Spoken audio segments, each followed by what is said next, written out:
বিসমিল্লাহির রহমানির রহিম। আসসালামু আলাইকুম। আশা করি সবাই ভালো আছো।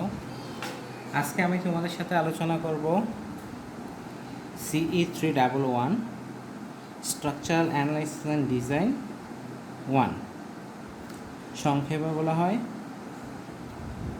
SAT 1। এর অর্থাৎ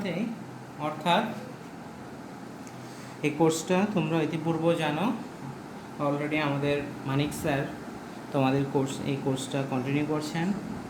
সো আমি এই কোর্সের second part, that is influence line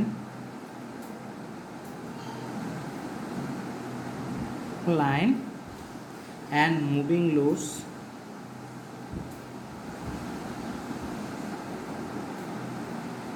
on beams, frames and trusses।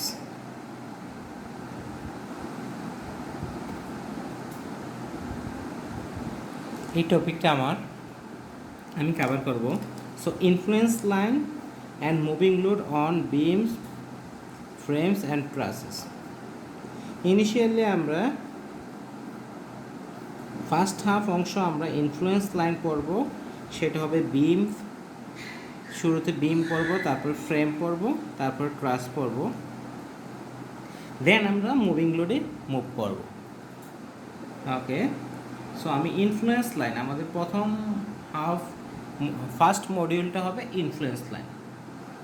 এবং আমাদের এই কোর্সে যে ইনফ্লুয়েন্স লাইন, যদিও এখানে স্টেট করা নাই, এই কোর্সে যে আমাদের ইনফ্লুয়েন্স লাইনগুলো সেগুলো হবে ডিটারমিনেট স্ট্রাকচারস।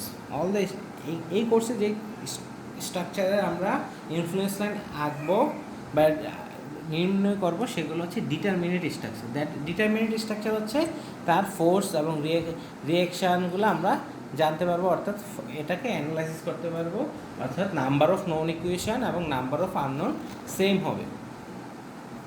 সো আমি এই ফার্স্ট মডিউলটাকে আমি যদি অ্যারেঞ্জ করি, অ্যাট ফার্স্ট আমরা শিখবো influence line for beam. Influence line আমরা সহজে প্রকাশ করবো IL। সো আমার মডিউলটা এভাবে সাজানো হবে: influence line for beams, then আমরা পড়ব influence line of girders, then influence line of trusses, তারপর আমরা এটা কিছুটা অ্যাপ্লিকেশন দেখব। Maximum influence at a point due to maximum influence at a point due to a series of concentrated load।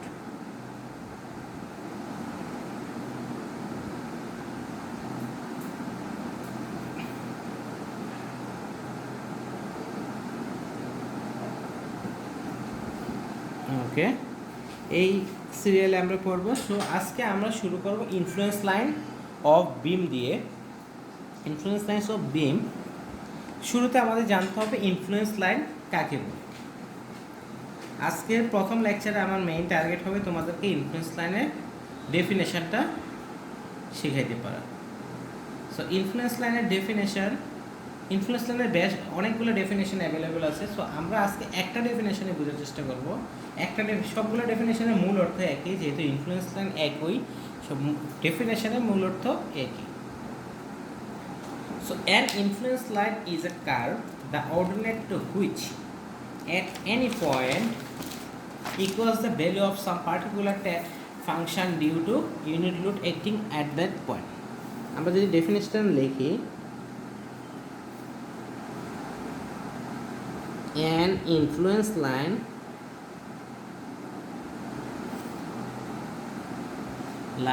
is a curve or straight line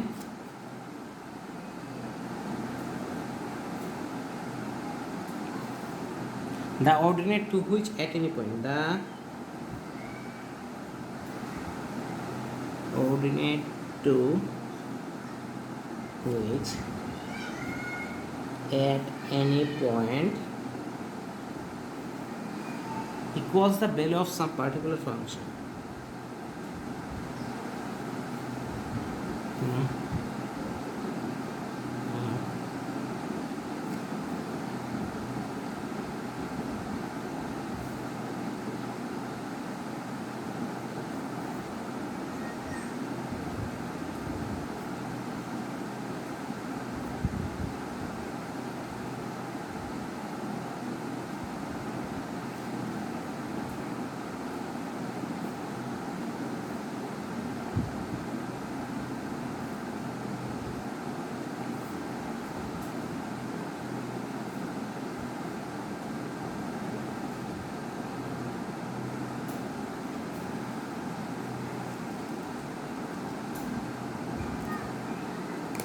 so আমরা যদি দেখি an influence line is a curve or straight line, এটা হবে আবার curve বা straight line the ordinate to which, এই curve বা কার্ভের অর্ডিনেটগুলো to which at any point, একটা যে কোনো একটা পয়েন্টে, আচ্ছা আমরা এনি পয়েন্ট একটা যে আমাদের এখান থেকে কয়েকটা জিনিস আমরা লক্ষ্য করি ডিউ টু, এখানে সবচেয়ে ইম্পর্টেন্ট যেটা পয়েন্টটা হচ্ছে due to unit load acting at that point,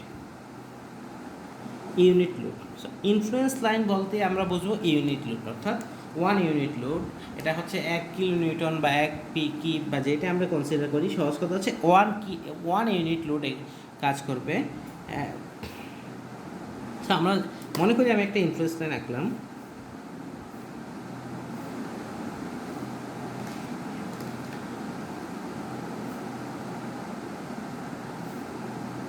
এটা হচ্ছে এ বি একটা বিম এবং এটা হচ্ছে আর এ এর ইনফ্লুয়েন্স লাইন, এই ফাংশনটা হচ্ছে আর এ অর্থাৎ রিয়াকশান অ্যাট এ। আমি যদি এখন এটা ডিফাইন করে দিই যে আমার এই লাইনটা হচ্ছে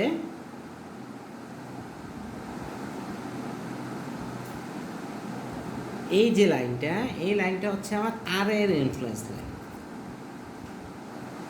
এই লাইনটা হচ্ছে আর এর ইনফ্লুয়েন্স লাইন, এই সিম্পলি সাপোর্টেড বিমের এই উপরে যে এই লাইনটা আঁকলাম সেটা হচ্ছে আর এর ইনফ্লুয়েন্স লাইন। আর অর্থাৎ কি, সো আমরা এর থেকে আমরা ডেফিনেশনের শুরু থেকে যদি আসি, এই influence line is a curve or straight line, হলো এই লাইনটা হচ্ছে কি curve or straight line, nice.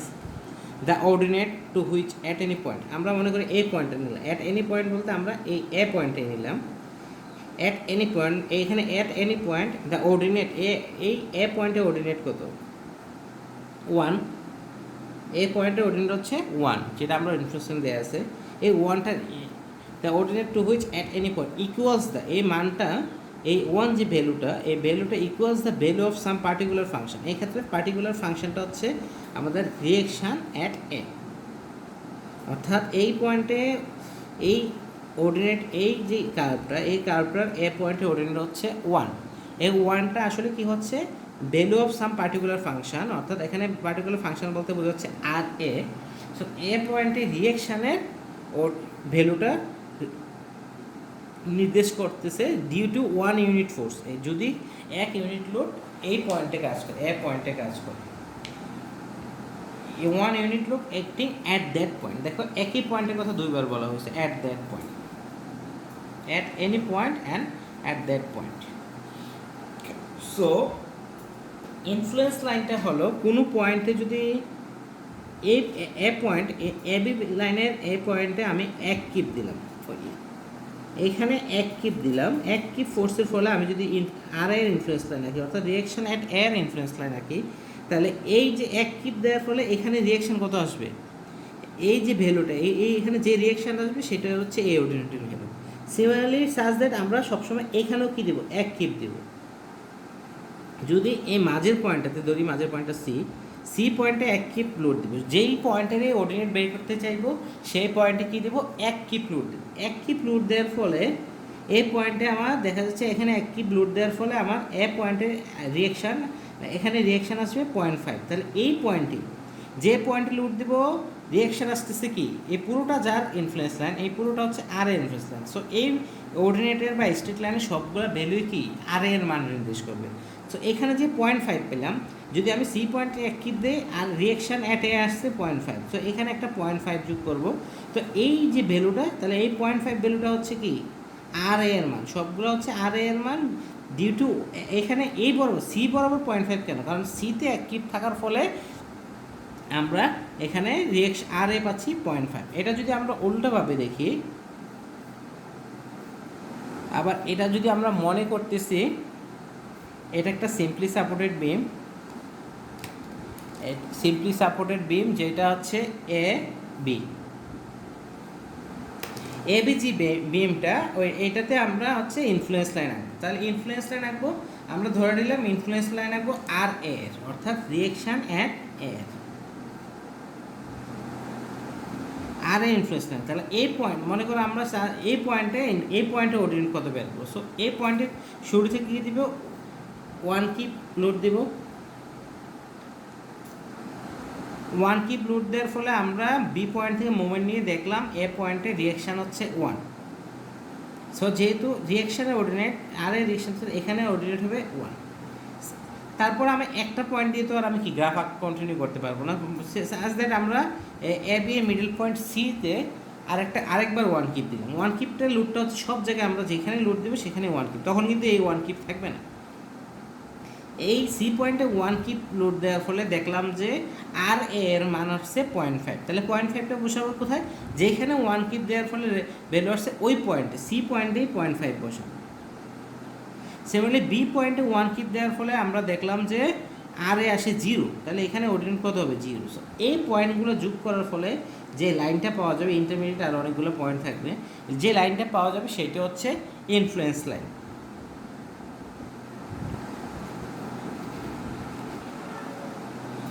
আমাদের ডেফিনেশনটা আরেকটু ক্লিয়ার হয়ে যাবে আমরা যদি সরাসরি একটা প্রবলেমে চলে যাই।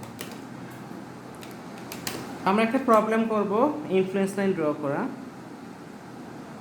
Draw an influence line of reaction at a. Draw a influence line of reaction at a. একটা উল্লেখ করার জিনিস হচ্ছে, যদি আমাদের ইনফ্লুয়েন্স লাইন আঁকতে বলে দেওয়া হয় তাহলে আর 1 ইউনিট লোড বলতে হবে না, যে draw an influence line of reaction at A due to 1 unit load, সেটা বলতে হবে না। যেহেতু ইনফ্লুয়েন্স লাইনের আমরা বাই ডেফিনেশনে বলতেছি কি ইনফ্লুয়েন্স লাইনটা আঁকা হবে 1 ইউনিট লোডের জন্য। সো আমাদের একটা ইনফ্লুয়েন্স লাইন আঁকবো reaction at for the simply supported beam shown below.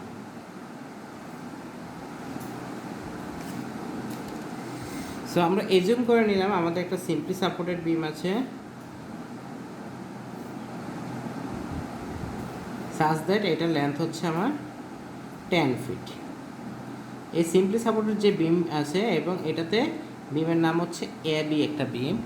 A বিমে influence আঁকতে হবে রিঅ্যাকশন অ্যাট এ, অর্থাৎ আর এর ইনফ্লুয়েন্স লাইন আঁকতে হবে। সো ইনফ্লুয়েন্স লাইন আঁকতে হলে আমাদের ইনফ্লুয়েন্স লাইন আঁকার অর্থাৎ হচ্ছে আমাদের শুধু একটা লাইন ড্র করতে হবে। একটা লাইন ড্র করতে হবে কি এই বিম বরাবর।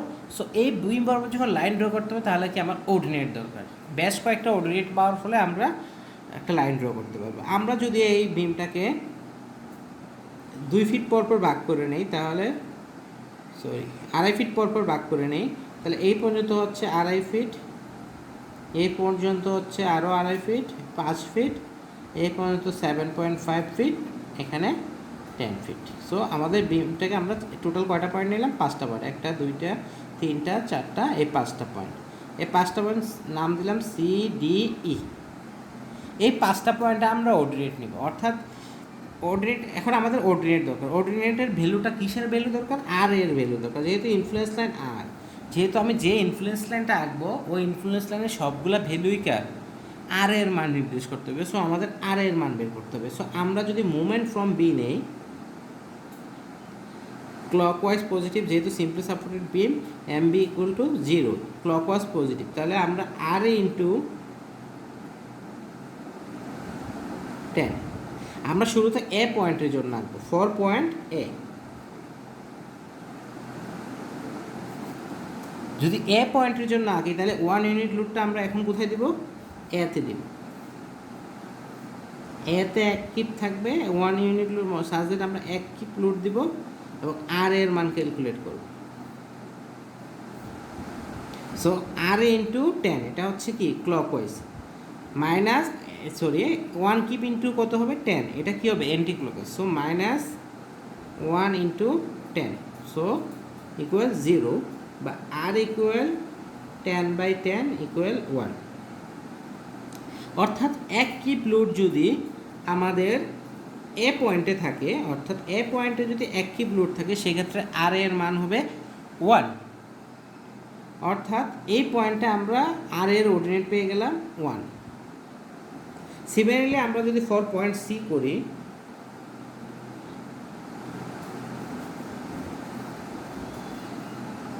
সি পয়েন্টের অর্ডিনেট দরকার তাহলে আমার লোডটা কোথায় বসাইতে হবে ডেফিনেটলি সিতে বসাইতে হবে সি পয়েন্টে আমরা আবার কত লোড দিব 1 কিপ তখন আর কি এই 1টা থাকবে না সো সি পয়েন্টে যদি 1 কিপ লোড দেওয়া হয় তাহলে আবার মোমেন্ট কোথা থেকে নিতে হবে যেহেতু আর এ ক্যালকুলেট করব অর্থাৎ আমরা এই আর এটা ক্যালকুলেট করব সো আমরা মোমেন্ট নেব কি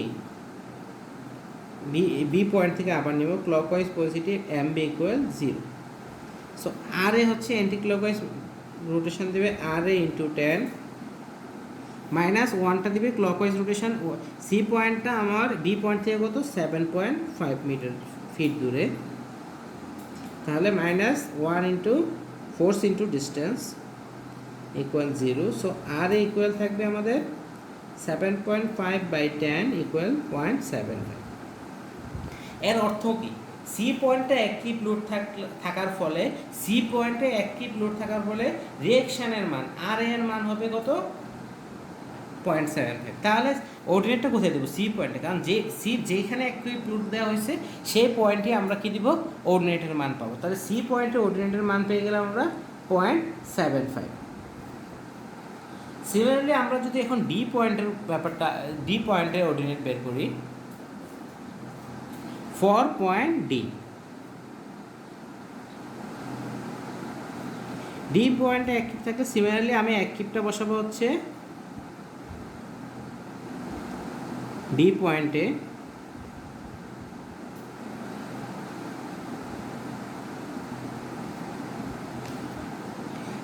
এগেইন আমরা বি পয়েন্ট থেকে clockwise positive M B equal 0 এখন যদি ডি পয়েন্টে এক কিপ থাকে আমার রিঅ্যাকশন এর মান কত এটাই দরকার সো এটা ক্যালকুলেট করতে হলে আমরা similarly R A equal 10 R A into 10 clockwise positive minus যেহেতু 1 কিপটা নিচের দিকে কাজ করতেছে অ্যান্টি ক্লকওয়াইজ বি এর সাপেক্ষে মাইনাস 1 ইন্টু ডি পয়েন্টটা হচ্ছে দুই পাশ থেকে বি পয়েন্ট থেকে 5 ফিট দূরে এ পয়েন্ট থেকে 5 ফিট দূরে সো 1 ইন্টু 5 ইকুয়াল 0 সো আর ইকুয়াল 5/10 ইকুয়াল 0.5 অর্থাৎ ডি পয়েন্টে যদি এক কিপ থাকে আর এর মান কত 0.5 ডি পয়েন্টে এক কিপ থাকার ফলে আর এর মান 0.5 তাহলে আমি অর্ডিনেটটা কোথায় মান পাইলাম কিসের মান পাইলাম আর এর সো আমি ইনফ্লুয়েন্স লাইন আঁকতেছি কিসের আর এর কিন্তু এই এক কিপ লুপটা কোথায় ছিল আমার ডি পয়েন্টে তাহলে আমি অর্ডিনেটটা কোথায় দিব ডি পয়েন্টে সো এখানে আসবে 0.5 সিমিলারলি যদি আমরা ই পয়েন্ট নিয়ে আলোচনা করি ফর পয়েন্ট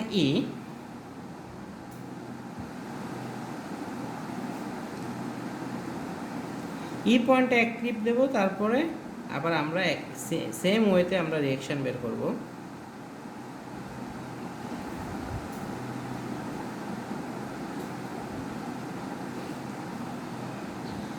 এমবি থেকে মুভমেন্ট নেব এখানে ই পয়েন্টে 1 কিপ এমবি থেকে movement clockwise positive MB equal 0 so R A into হবে বারবারই কিন্তু বি পয়েন্ট থেকে আর এটা আর সবসময় 10 ফিট দূরে অবস্থিত সো আর এ ইন্টু 10 এটা ক্লকওয়াইজ মাইনাস 1 ইন্টু 2.5 ইকুয়াল 0 এই জায়গা থেকে আমরা আর ইকুয়াল পাবো 0.25 অর্থাৎ ই পয়েন্টে যদি এক কিপ লোড থাকে আর এর মান আসবে 0.25 সো অর্ডিনেট আমরা আরেকটা পেয়ে গেলাম যে ই পয়েন্টে অর্ডিনেটের মান হবে 0.25 ই পয়েন্টে এক কিপ দেওয়া হলে আর এর মান হবে 0.25 দেন আমরা যদি বি পয়েন্টে চলে যাই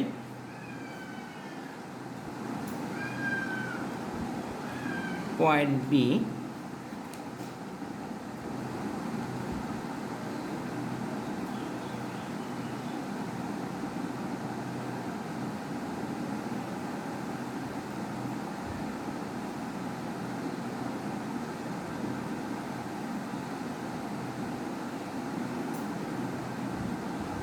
সো বি পয়েন্টে আমরা যদি clockwise positive M B equal 0 ধরি, দেন আমরা পাবো R A into 10 minus 1 into 0 equal 0। So এই ক্ষেত্রে আর এর ভ্যালু আসতেছে 0, আর এ ইকুয়াল 0, অর্থাৎ এই ক্ষেত্রে আমার এতে রিয়েকশান 0 আসবে। তো এখন আমাদের যে কন্ডিশন রাইজ করলো, তাহলে আমরা ই পয়েন্টে অ্যাক্টিভ দেওয়ার ফলে পেলাম 0.25 এবং বি পয়েন্টে অ্যাক্টিভ দেওয়ার ফলে আর এর মান 0। এখন দেখো এই পয়েন্টগুলো যদি যোগ করি আমাদের একটা স্ট্রেট লাইন আসবে। এই লাইন থেকে আমরা কি বুঝতে পারতেছি, একবার যদি আমরা রিকল করি, এই লাইন থেকে এই লাইনটা হচ্ছে, আমরা এখন বলবো এই লাইনটা হচ্ছে আর এর ইনফ্লুয়েন্স লাইন। কারণ কি আর এর ইনফ্লুয়েন্স লাইন? এই কারণে যে আমরা এ পয়েন্টে দেখো, এ পয়েন্টে যদি একই প্লট দেওয়া হয় তাহলে আর এর মান কত? 1, আর এর মান 1। সো এই আর এর মান 1, সো এটা হচ্ছে এ পয়েন্টের, তাহলে এই 1 অর্ডিনেটটা, এ পয়েন্টে যে 1 অর্ডিনেটটা, এই অর্ডিনেটটা কি রিপ্রেজেন্ট করলো? যে এ পয়েন্টে অ্যাক্টিভ থাকার ফলে এখানে কত রিয়েকশন আসবে, আর এর মান কত। সিমিলারলি দেখো, তারপরে যদি আমরা চিন্তা করি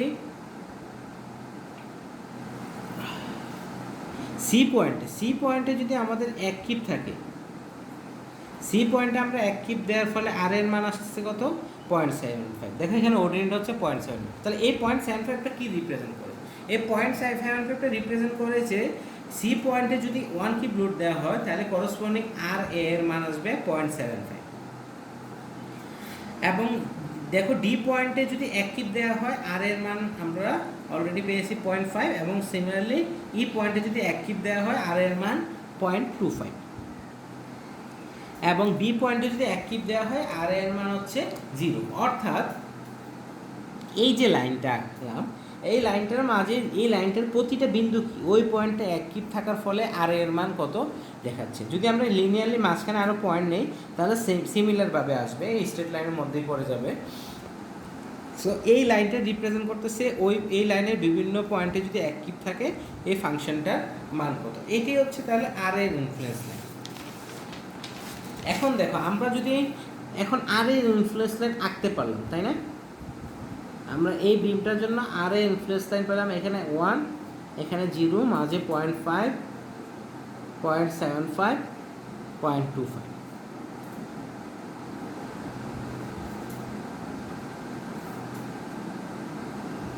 এটা হচ্ছে আইএল অফ আর এ। একটু খেয়াল রাখবে, এটা অবশ্যই লাগবে। ইনফ্লুয়েন্স লাইন আঁকার পরে যদি পরীক্ষা বা যে কোনো ক্ষেত্রে এটা কার ইনফ্লুয়েন্স লাইন না আঁকো তাহলে এটা আসলে কোনো ভ্যালু ক্যারি করে না। সো আমাদের ইনফ্লুয়েন্স লাইন অফ আর এ পেয়ে গেলাম। সো এই ইনফ্লুয়েন্স লাইন অফ আর এ, এটা দিয়ে আমরা কি বুঝবো বলো? বাস্তবে দেখো, এখন যদি কেউ আমাকে বলে যে এ পয়েন্টে যদি 10 কিউব লোড দেওয়া থাকে তাহলে আর এ কত হবে? 10 হবে, যেহেতু 10 টাইমস। এই কথাটা বাদ দিয়ে যদি আমরা বলি যে এখন এই লাইনটা দেখে আমরা বুঝতে পারতেছি যে রিয়েকশন কখন বেশি হবে। কোনো মনে করো তুমি একটা ফোর্স দিলে, কোন পয়েন্টে ফোর্স দিলে আর এর মান সবচেয়ে বেশি হবে? অবশ্যই কি এ পয়েন্টে, যেখানে অর্ডিনেট সবচেয়ে বেশি সেখানে ফোর্স দিলে আর এর মান সবচেয়ে বেশি হবে। সেটাই ইনফ্লুয়েন্স লাইনের সবচেয়ে ভালো ব্যবহার হচ্ছে এটা। বা আরেকটু যদি আমরা দেখি, বেসিক ইউজ হচ্ছে স্ট্রাকচারের কথা যদি চিন্তা করি, মনে করো এটা একটা আমাদের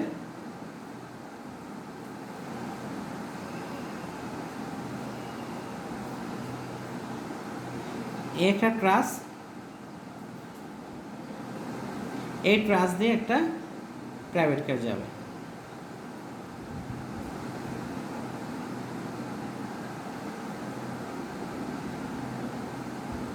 এই গাড়িটা যাবে, মনে করো আমি কোনো একটা স্পেশাল কাজে আমি একটা ট্রাস তৈরি করলাম যে এই ট্রাস দিয়ে প্রাইভেট কারটা যাবে। সো এই প্রাইভেট কারটা দেখো,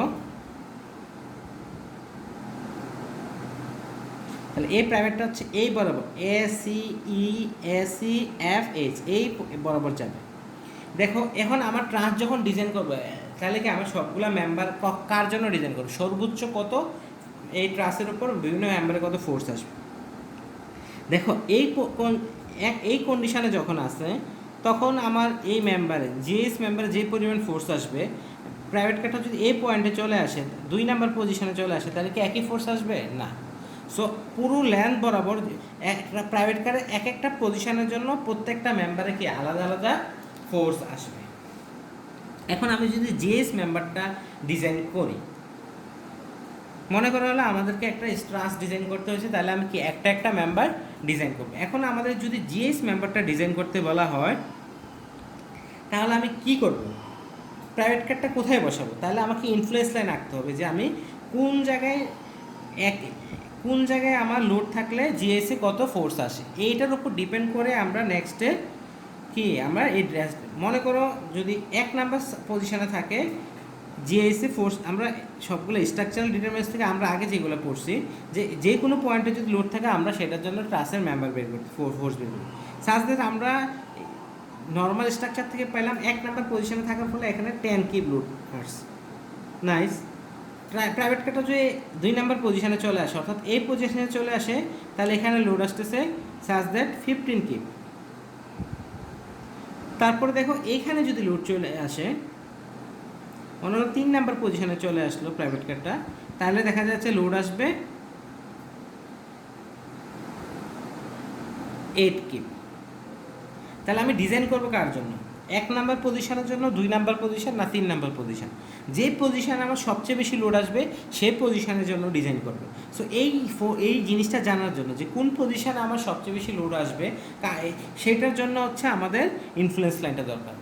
এতদিন আমরা যে স্ট্রাকচারে যেগুলো পড়ছি সবগুলোর ফোর্স ছিল কি, যেমন আমরা SM1 এবং SM2তে সবগুলো ছিল কি একই জায়গায় ফোর্স, অর্থাৎ ফোর্সগুলো একই জায়গায় ফিক্স। সো এই ক্ষেত্রে আমাদের কিন্তু স্ট্রাকচার যখন আমরা তৈরি করব তখন কোনো স্ট্রাকচারে শুধু কি ডেড লোডের জন্য তৈরি করা হবে না, অর্থাৎ স্ট্রাকচার তার জীবনকালে অবশ্যই কি লাইভ লোড যাবে, অর্থাৎ লাইভ লোড হচ্ছে কি যেই লোডটা জায়গায় পরিবর্তনশীল।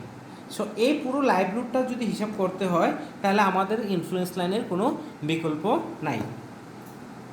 ওকে, দ্বিতীয় অংশ দেখার আমন্ত্রণ জানিয়ে এখানে শেষ করছি।